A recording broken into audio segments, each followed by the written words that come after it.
The shuttle door hissed open and a gust of stale, metallic air pushed against Dara Hollis as she stepped onto the docking platform of Velthy 9. The moon outside the viewport looked like a frozen wound, gray and cracked, with thin lines of blue ice running through its surface. She adjusted the strap of her medical bag and looked around the narrow arrival bay. 4 aliens stood waiting for her. None of them moved closer. A tall reptilian with dark green scales watched her with sharp yellow eyes. His arms were folded across his chest, and his long tail twitched once against the metal floor. Beside him stood a thin avian with pale feathers, an insectoid with glassy wings folded behind its back, and a short creature covered in soft brown fur. They all looked at her the same way, as if she were something that might explode. "Medic Hollis," the reptilian said at last. His voice was low and careful. "I am Sorik, Station Commander. Welcome to Velthy 9. "Thank you, Commander," Dara said. She smiled at him, a small, warm smile that did not waver even when he stepped back half a pace. The fur-covered alien whispered something to the avian. The avian whispered back. Dara pretended not to hear, but her ears were sharp. "She breathes the same air as us. They say one human breath holds 1,000,000 sicknesses. Be quiet. She might understand." Dara kept smiling. She had heard worse, in louder voices, on stranger worlds. She simply lifted her bag a little higher and waited. Sorik turned and began to walk down the corridor. "I will show you to your medbay. Follow." She followed. The hallways of Velthy 9 were narrow and old. The walls were painted a faded yellow, and pipes ran across the ceiling like long, thin snakes. The lights buzzed softly. Workers from other species peeked out of doorways as they passed, then quickly pulled their heads back inside. One door slammed shut as Dara walked by. Sorik did not look at her as they walked. "Your med bay is in the lower deck," he said. "It is small. We did not expect a human medic. The Coalition sent you without warning." "That is fine, Commander. You may find it lacking. I will manage." He stopped at a thick door, pressed his clawed hand to the panel, and the door slid open. The room inside was small indeed, no bigger than 4 steps wide and 6 steps long. A narrow bed sat against one wall. A cabinet of supplies sat against the other. The floor had not been swept in a long time, and a thin layer of dust covered the counter. Dara stepped inside and set her bag down. She looked around slowly. She did not frown. She did not sigh. "This will do," she said. Sorik watched her from the doorway. He seemed to expect her to complain. When she did not, his eyes narrowed slightly. "The Coalition warned us that humans have strict needs for cleanliness." "We do," Dara said. She smiled again. "But cleanliness is something I can make myself. I do not need it to be given to me." Sorik did not reply. He simply turned and walked away, his long tail dragging behind him on the cold floor. The door slid shut. Dara stood alone in the small room. For a long moment, she just listened. She heard the hum of the station's old air system. She heard the faint click of pipes somewhere above her. She heard the distant murmur of voices from other parts of the deck, none of them coming near. Then she rolled up her sleeves. She found a cleaning cloth and a small bottle of solution in her bag. She wiped down every surface, from the counter to the cabinet handles. She swept the floor with the edge of her boot until the worst of the dust was gone. She opened the cabinet and found the supplies inside were old, half of them expired, the rest poorly stored. She did not waste time being upset. She simply sorted what was usable from what was not, and laid her own tools beside the few that still had life in them. While she worked, she hummed a soft tune she had learned from her mother as a girl. The melody had no words, but it filled the small room with something warm. After an hour, the medbay no longer felt forgotten. It felt like hers. She sat down on the edge of the bed and drank a sip of water from her flask. She looked at her hands. They were steady, as they always were. Outside the door, she heard footsteps pause. She waited. The footsteps moved on. Dara smiled to herself. She had been on stations like this before. She knew how it went. The aliens would watch her from far away for many days before they trusted her. Some would never trust her at all. That was all right. Her job was not to make them like her. Her job was to be ready when one of them needed her.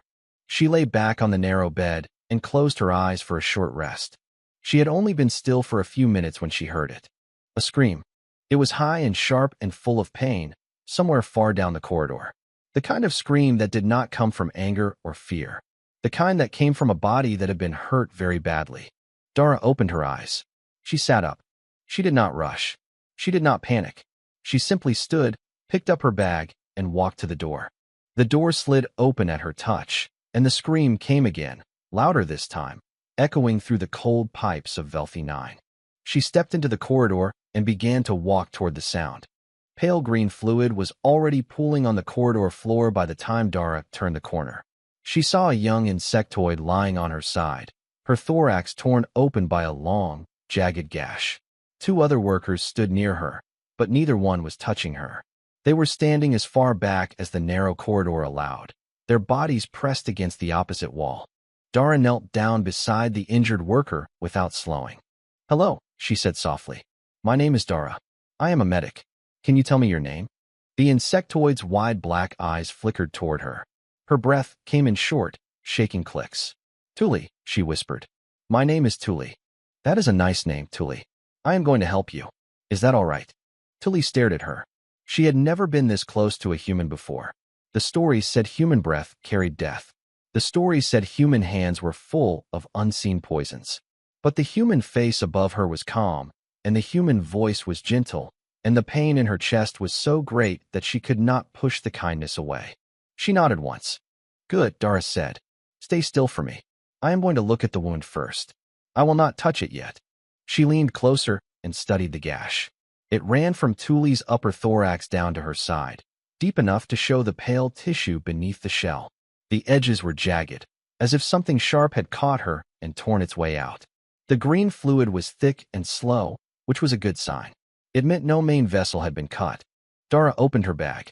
Behind her, one of the other workers made a sharp sound. "Do not touch her with your bare hands, human. You will kill her." Dara did not look up. "I will use gloves," she said calmly. "And the wound will be cleaned before I touch it. She will be all right." "You should not be here," the worker said. "Call our own medics." "Your own medics are 6 hours away," Dara said. "She does not have 6 hours." She pulled on a pair of thin gloves and took out a clean cloth and a small bottle of antiseptic. She poured the liquid onto the cloth, then looked at Tuli again. "This will sting, Tuli. It will feel cold and sharp, but it will go away quickly. I will tell you before I touch you. Are you ready?" Tuli's antennae twitched. "Yes." "Touching now." Dara pressed the cloth gently against the edge of the wound. Tuli flinched and let out a small click of pain. Her companions gasped and stepped back even further. But Dara did not pull away. She kept the cloth steady, smiled down at Tuli, and began to hum that same soft, wordless tune she had hummed in the medbay. The melody was strange to Tuli's ears, but it was soft. It was kind. It filled the cold corridor with something that did not belong on Velthy 9. Tuli felt her body slowly stop shaking. Dara cleaned the wound carefully, edge by edge, taking away the dirt and the bits of metal she found inside. She worked slowly and patiently, the way her old teacher had taught her many years ago. A wound was not an enemy. A wound was a story. You read it before you fixed it. "You were caught on something sharp," Dara said gently as she worked. "Maybe a torn pipe? A bent piece of mining gear. A drill bracket," Tuli whispered. "It broke. I did not move fast enough."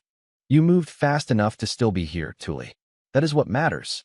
Tuli's eyes filled with a strange wetness she had never felt before. She blinked, and a small drop ran down her face. Dara saw it. She did not say anything about it. She simply kept working, kept humming, kept smiling whenever Tuli looked up at her. When the wound was clean, Dara took out a tube of sealing gel and spread a thin line of it along the gash. The gel was made from many species, but she watched Tuli's skin carefully to make sure there was no bad reaction. There was none. She covered the gel with a clean wrap and tied it gently around Tuli's thorax. "There," she said. "All done. You did very well, Tuli. You were braver than most of my human patients." Tuli did not know what to say.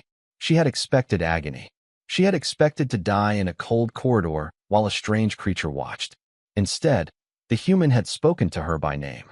The human had hummed for her. The human had smiled. Dara helped her sit up slowly. "Can you walk? Or shall I carry you?" "I think I can walk." "Then we will walk together. Slowly. Lean on me." Tuli did.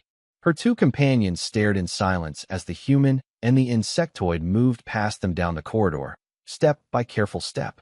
Neither of them offered to help. Neither of them knew what to say. At the end of the corridor, Sorik was standing. He had heard the scream. He had come to see what had happened. He had been watching from the shadows for the last few minutes, his sharp yellow eyes missing nothing. He saw the human walking beside the wounded worker. He saw the calm hands. He saw the soft smile. He saw something else, too. Something he had not expected. While Tuli leaned against her, Dara was still humming. And she was smiling. Not because she had to. Not because she was forcing it. She was smiling because she was happy. Happy that Tuli was alive. Sorik watched her pass, and for the first time since she had stepped onto his station, he did not know what to think. By the third morning, the small medbay no longer felt forgotten. Footsteps lingered outside the door now. Some walked past quickly, still afraid. Others slowed, looked through the glass panel, and walked on. But one or two finally knocked. The first was a young furred worker with a burned paw. He had hidden the burn for 2 days because he was afraid of the station's old medic, who shouted when patients cried. He had heard from Tuli that the human did not shout. He had heard that the human hummed. Dara opened the door, saw the swollen paw, and stepped aside without a word. "Come in," she said. "Sit down. You are safe here." She cleaned the burn, applied cooling gel, and wrapped it in a soft bandage. The whole time, she spoke to him by name. His name was Pemo. By the time he left, he was almost smiling. The next patient came an hour later. Then another. Then 2 together. Word was spreading along the lower deck. The human did not flinch. The human did not scold. The human was strange, yes, but the human helped.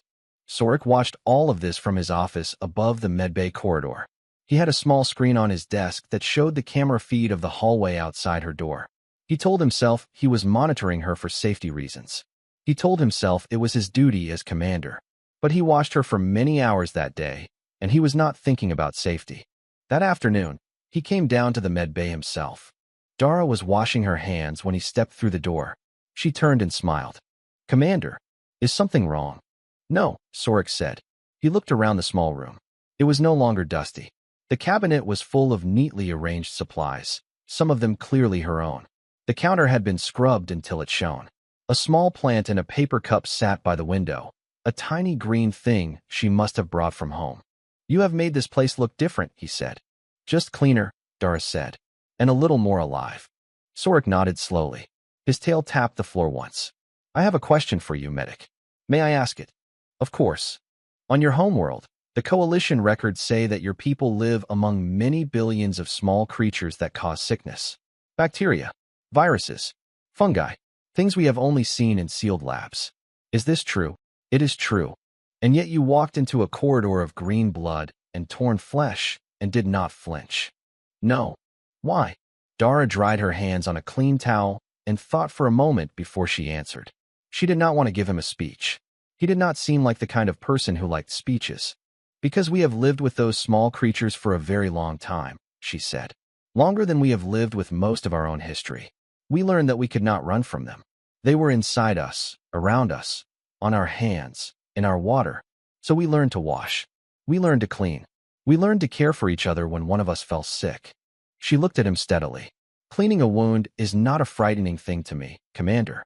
It is a kind thing. It is the moment when one person says to another, 'I see you are hurt, and I will stay until you are better.'" Sorik was quiet for a long moment. "That is a strange way to think of it." "Maybe, but it has kept us alive for a very long time." He nodded once, slowly. Then he turned to leave. At the door, he paused. "The worker you treated, Tuli. She is back at her post. She says the wound does not hurt anymore." "That is good news." "Yes." He did not look at her when he said it. "It is." He left. The door slid shut behind him. Dara stood in the quiet med bay for a moment, then went back to her work. That evening, things changed. It started with the avian medic, Renu, knocking on her door. Renu was older, with pale feathers around her eyes, and her voice was thin and tight when she spoke. "Medic Hollis, we have a problem. 3 workers in the eastern shaft have come down with a fever. High temperature, shaking, vomiting. We have isolated them, but 2 more reported the same symptoms an hour ago." Dara felt her heart settle into the slow, steady rhythm it always took when something serious began. "Have you seen this fever before?" "Yes, twice in the last 10 years. We call it shaft fever. It spreads through contact and through the air vents. The last time it came through, We lost 9 workers before it ended. How long does it last? 6 to 8 days. The worst is on the 4th and 5th day. If a body can survive those days, it usually recovers. Dara nodded. She was already moving, pulling out a clean apron, a face cover, fresh gloves. How many medics do you have on this station, Renu? 2. Myself and a junior. He is young. He has never seen this fever before.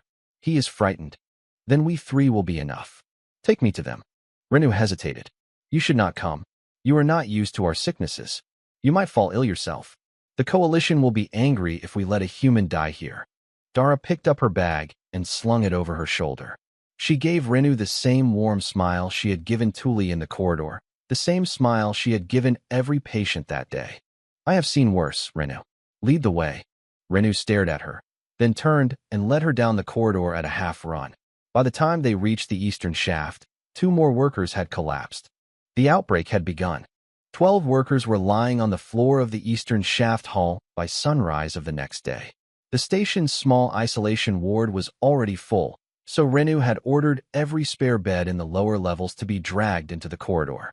Sheets hung from ropes between them, making rough little rooms where the sick could rest. The air smelled of sweat and fear. Dara walked through the makeshift ward slowly, her eyes moving from face to face. Each one was a different species. Each one was burning hot with the same fever. She had not slept all night. She did not look like it. Renu, she called softly. The avian medic hurried over, her pale feathers ruffled and dull from worry. Yes. We need to do this in order. We cannot run from bed to bed forever. We will tire ourselves out and miss something important. Let us make a system. A system? Yes. Dara picked up a piece of paper and a marker. 3 groups. The worst cases here, near the door. The middle cases in the center. The new cases at the far end. Every 2 hours, we check each group. Temperature, breathing, fluid in, fluid out. Anything that looks wrong, we mark on a chart by their bed. Renu blinked. We have never done it this way. It is a way that works. It keeps things from being missed. Trust me. Renu trusted her. She nodded and began moving the beds. The young junior medic, whose name was Hoshi, watched from a corner. He was a slender creature with soft blue skin and large round eyes. He had not spoken a word all morning. He looked like he wanted to disappear into the wall. Dara walked over to him. Hoshi. He looked up, startled that she knew his name. You are with me today? I need a second set of hands. You will not have to do anything you are not ready for. You will just watch and pass me what I ask for and write down what I say. Can you do that? He nodded slowly. Good. Stay close. For the next 18 hours, Dara did not stop moving. She wiped foreheads. She checked temperatures with a small handheld scanner. She helped workers sip water through thin tubes. She rolled them onto their sides when they could not move themselves. She invented a cooling cloth out of spare medical wraps soaked in cold water, and she taught the healthier patients how to make more for their neighbors. She set Hoshi to writing down every reading, every change, every name. She greeted every patient by their name. She remembered everyone. When a sick worker reached for her hand in fear, she let them hold it. When a worker cried, she stayed beside them until they could breathe again. When a worker passed into a deep sleep, she checked their breathing every few minutes until she was sure it was steady. She did not eat much. She drank water from a flask she kept clipped to her belt. She did not let anyone see her sit down. Sorik came to the door of the corridor at some hour past midnight. He did not enter. He simply stood and watched her work. He saw her kneel beside an old furred worker who was shaking badly. He saw her wipe the worker's face with a cool cloth. He saw her speak to him for a long time in a low, quiet voice. He could not hear what she was saying. He did not need to. He saw the old worker's shaking slowly stop. He saw her move to the next bed, and the next, and the next. He watched her for 2 hours before he left. By the morning of the second day of the outbreak, none of the 12 original patients had died. 2 more had fallen ill and joined the ward, but the worst of the first group had begun to stabilize. By the morning of the 3rd day, Renu was openly using Dara's system, calling out readings to Hoshi as if she had always worked this way. Hoshi was no longer shaking. He was writing fast, his eyes sharp, his hands steady. He had become a different worker in 3 days. By the morning of the 4th day, the hardest day, half of the patients had passed into the deep, dangerous sleep that Renu had warned about. This was the time when, in past outbreaks, most of the deaths had come. Dara did not let anyone be alone. She rotated through the beds. She sat with each sleeping patient for a few minutes at a time, holding their hand, speaking their name softly, telling them they were not alone, telling them she was here, telling them the fever would pass. She did this through the entire 4th day and into the 5th. On the 5th morning, the first of the deep sleepers opened his eyes. It was the old furred worker, the one Sorik had seen her speak to in the dark. He looked up at her, blinked slowly, and tried to smile. "You stayed," he whispered. His voice was thin and cracked. "I stayed," Dara said gently. "How do you feel?" "Tired. Cold. That is normal. The fever is leaving you. You are going to be all right." He closed his eyes again. This time it was real sleep. Dara stood up slowly. She felt strange. Her head was heavy. Her hands felt warm even when she pulled off her gloves. She did not say anything to Renu or Hoshi. She simply wiped her face with a cool cloth and moved to the next bed. But Sorik, watching once again from the doorway, saw what she had not said. He saw the slight tremble in her hands. He saw the flush in her cheeks. He saw, with a cold, sinking feeling in his chest, that the human medic had caught the fever herself. And she was not stopping. A loud crash came from the far end of the corridor in the middle of the 5th afternoon. A young worker named Bonnie had fallen out of his bed during a fit of shaking. His body had twisted so hard that the half-healed wound on his leg, an old mining cut that had been closing well before the fever, had torn open again. Bright red blood was already soaking into the cloth beneath him. Dara was at his side before anyone else could reach him. "Hoshi, bring me my bag." "Renu, hold his shoulders. Gently. Do not press." She knelt down on the cold floor next to him. Bonnie was still shaking, his teeth chattering, his eyes rolling back. The fever had taken him deep, and the fall had pulled him halfway back, but not in a good way. He was confused. He did not know where he was. He was crying without knowing he was crying. The wound on his leg was long and deep. Bone showed at the bottom of it in one place. A few of the healthier patients had sat up in their beds to watch. So had Renu. So had Hoshi. They all saw the wound. They all saw the human's face. They expected her to look away. She did not. Dara took a slow breath and looked down at the boy's face instead. "Bonnie," she said softly. "Bonnie, can you hear me?" His eyes drifted toward her sound. "It is me. It is Dara. I am here. You fell, but you are all right. I am going to fix your leg. It will hurt a little, but I will be quick, and I will be careful. Do you trust me?" His lips moved. Maybe it was a yes. Maybe it was just shaking. She decided it was a yes. Good boy, Bonnie. Hold still for me."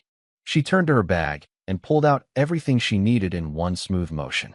Clean cloth, antiseptic, sealing gel, fresh wrap. She put on her gloves. Her hands were warm from her own fever, but they were still steady. She began to clean the wound. It was a hard wound. It was deep and dirty and bleeding. She poured the antiseptic slowly along its length, then wiped it clean with the cloth. Bonnie jerked at the cold sting, but Renu held him gently and did not let him move too much. Dara worked. She did not flinch when she saw the bone. She did not flinch when bright red blood ran over her gloves.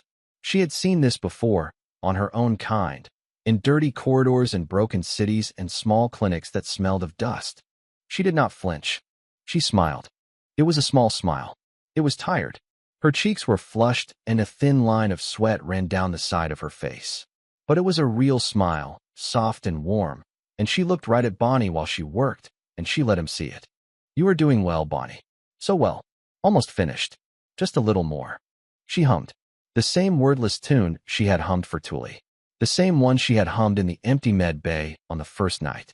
It floated out into the corridor, soft and steady, and it touched every bed. Renu was staring at her. Hoshi had stopped writing. He was simply watching. In the doorway behind them, Sorik stood very still. Dara sealed the wound. She wrapped it. She tied the wrap with a neat little knot, the way her teacher had shown her many years ago. She patted Bonnie's hand and told him he had been very brave. Then she stood up to move to the next bed, and her legs gave out under her. She caught herself on the edge of Bonnie's bed. She did not fall, but she did not stand up straight, either. Her face had gone pale. Renu was beside her in an instant. "You are sick. You should have told us. You should have rested." "I am all right," Dara whispered. She tried to smile, but the smile was thin. Just a little dizzy. I will sit for a moment. You will lie down, Renu said firmly. Hoshi, bring a bed. No, Doris said. Not yet. There are still 3 more I have not seen this hour. I will see them. You do not know the readings I am looking for. You taught them to me, Renu said. Her thin voice had gone steady and strong. You taught me 3 days ago. I know what to look for. I know your system. Sit down, medic. Sit down now. That is an order. Dara blinked. She had not expected to be ordered by anyone on this station, especially not Renu. She sat down. Renu turned to Hoshi. You, with me. We have 3 patients. Hoshi nodded. He grabbed his chart and followed her. Dara stayed by Bonnie's bed. The boy had drifted back into a quieter sleep. His shaking had eased. The bandage on his leg was clean and tight. She watched him breathe for a long minute. Then she looked up. Sorik was standing in the doorway, watching her. He stepped into the corridor for the first time in 5 days. He walked through the rows of beds slowly, past the sick and the sleeping, past the cooling cloths and the water flasks. He stopped in front of Dara and looked down at her. His sharp yellow eyes were not cold anymore. You smiled at him, he said quietly. Dara looked up at him. She was very tired. Her hands were shaking now, just a little. He needed someone to smile at him. You are sick yourself. Not too badly. I will be all right. Sorik was quiet for a long moment. I understand now, he said. Humans do not fear disease. You do not fear wounds. You face them with kindness, because healing is not a battle to you. It is a duty. Dara smiled at him, slow and warm. It is something better than a duty, Commander, she whispered. It is a love. 8 days after the outbreak began, the last patient sat up on his own. The corridor that had once held 12 shaking bodies was now full of folded sheets and rolled blankets. The makeshift sick ward was being taken apart, bed by bed. The workers who had been the sickest were leaning on the walls and laughing softly with each other, the kind of laugh that comes only after a person has been very close to death and finds, with surprise, that they are still here. No one had died. Not one. In the small med bay on the lower deck, Dara was lying on her own narrow bed for the first time in many days.